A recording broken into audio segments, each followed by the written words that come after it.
लाखों करोड़ों दरूद व सलाम ताजदार अंबिया खातिमुल मुरसलीन सल्लल्लाहु अलैहि वसल्लम पर। सूरह कौसर को ताले पर इस तरह पढ़ लो। रिज़्क, दौलत, पैसा, महबूब, शादी, हर किस्म का मसला हल होगा। सूरह कौसर का मौजज़ा खुद अपनी आंखों से देख लो। औज़ु बिल्लाहि मिनश शैतानिर रजीम, बिस्मिल्लाहिर रहमानिर रहीम, अस्सलामु अलैकुम व रहमतुल्लाहि व बरकातुहू। मैं सैयद अखलाक हुसैन शाह और आप देख रहे हैं रूहानी इलाज 1-2। सूरह कौसर का ताले वाला अमल किसी भी दिन रात के 10:45 से 2:45 तक, इस दौरान आपने ये अमल करना है। यानी 11:15 बजे से 2:45 रात तक ये अमल करना है। इस अमल के लिए रात का वक्त सबसे मुनासिब है। पहला, आप एक नया और गैर इस्तेमाल शुदा ताला लें, पास रखें। ताला लोहे या स्टील का हो। बेहतरीन बात यह होगी कि ऐसा ताला हो जो चाबी से खुलता हो और बंद होता हो। लेकिन अगर ऐसा ताला ना मिले तो कोई हर्ज नहीं, आप वही ताला ले ले जो बग़ैर चाबी यानी कटके से भी, यानी जिसके नंबर लगे होते हैं उससे खुले और या बंद होता हो। रात के वक्त जो टाइम ऊपर बताया है, बावजू होकर अलहदा कमरे में बैठे। वीडियो में बढ़ने से पहले अभी तक आपने हमारे इस चैनल को सब्सक्राइब नहीं किया तो बराए मेहरबानी हमारे चैनल को सब्सक्राइब करें और बेल आइकन को क्लिक करें ताकि हमारी हर नई आने वाली वीडियो का नोटिफिकेशन आपको बर वक्त मिल सके। वीडियो को एंड तक देखें ताकि आपको बात की समझ आ सके।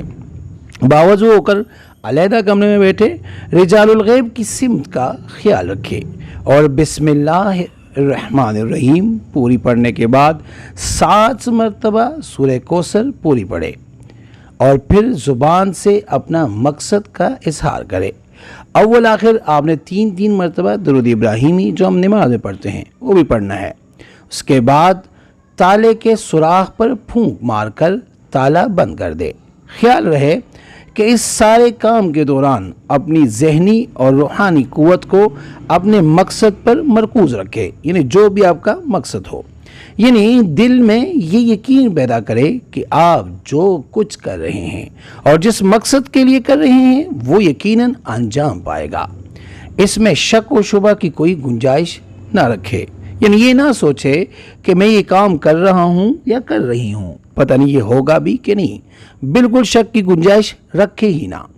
मकसद के हवाले से सूरह कौसर पढ़ने के बाद आपका जुमला इस तरह होना चाहिए। मसलन अगर आप किसी के दिल में जगह और मोहब्बत पैदा करना मकसूद है तो यूँ कहें कि मैंने बांधा ख्वाब व ख्याल को फ़लाँ बिन फ़लाँ के। अगर लड़का है तो बिन लिखे कहें, और अगर लड़की है तो कहें फ़लाँ बिनती फ़लाँ, यानी उसका नाम और उसकी माँ का नाम, जब तक मुझे ना देके चैन ना पाए। अगर आप रिस्क के लिए ये कर रहे हैं तो कहें कि जब जितने पैसे मैं मांगूं या ख्वाहिश करूं तो मुझे मिले। इसके बाद ताले को काले कपड़े में बंद करके अगले दिन कब्रिस्तान में दफन करें। आपसे ये अमल अगर न हो सके तो आप हमसे रब्ता कर सकते हैं, हम आपका ये के लिए ये अमल फ़ी सबिल्लाह करेंगे।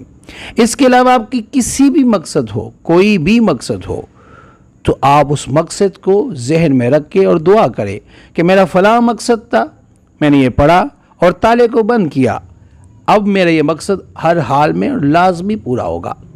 इंशाअल्लाह देखें कि आपका मकसद पूरा होता है कि नहीं, बल्कि आप ये सदा लगाएं कि मेरा मकसद पूरा हो और होगा। अमल की इजाज़त के लिए आप 3 बार सूरह कौसर पढ़कर नबी पाक सल्लल्लाहु अलैहि वसल्लम की पाक और बुलंद बारगाह में हदिया करके कमेंट में अल्लाह अकबर लिख दे, इजाज़त मिल जाएगी इंशाअल्लाह।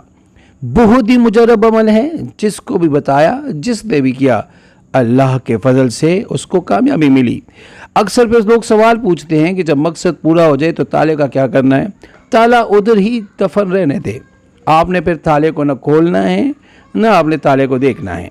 बस जिस तरह ऊपर बताया सूरह कौसर पढ़ के उसके जो ताले का सुराख है जहाँ पे चाबी लगती है उधर आप फूंक मारें और उसको दफन कर दे। जो बातें आपको की उसको ज़हन नशीन करके उसी तरह आप दुआ मांग। अगर आप हमसे करना या करवाना चाहते हैं तो हम करके देंगे इंशाल्लाह फ़ी सबीलिल्लाह। लेकिन बेहतर ये सूरह कौसर का अमल है खुद करे, खुद करने में बहुत ज़्यादा फ़ायदा होगा।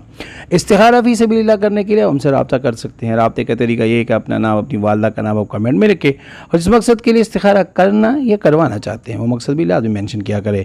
इंशाअल्लाह हम 24 घंटे के अंदर इस्तिखारा करके आपसे रब्ता करेंगे और अगर कोई मसला हुआ तो हम रहनुमाई भी करेंगे फ़ी सबीलिल्लाह। उम्मीद करता हूँ आज की ये वीडियो आपको पसंद आई होगी। अगर पसंद आई है तो बनाए मेरे इसको लाइक करें, शेयर करें ताकि दूसरे भी इससे फ़ायदा उठा सके और हमारे चैनल को भी लाजमी सब्सक्राइब करें। जज़ाकल्लाह।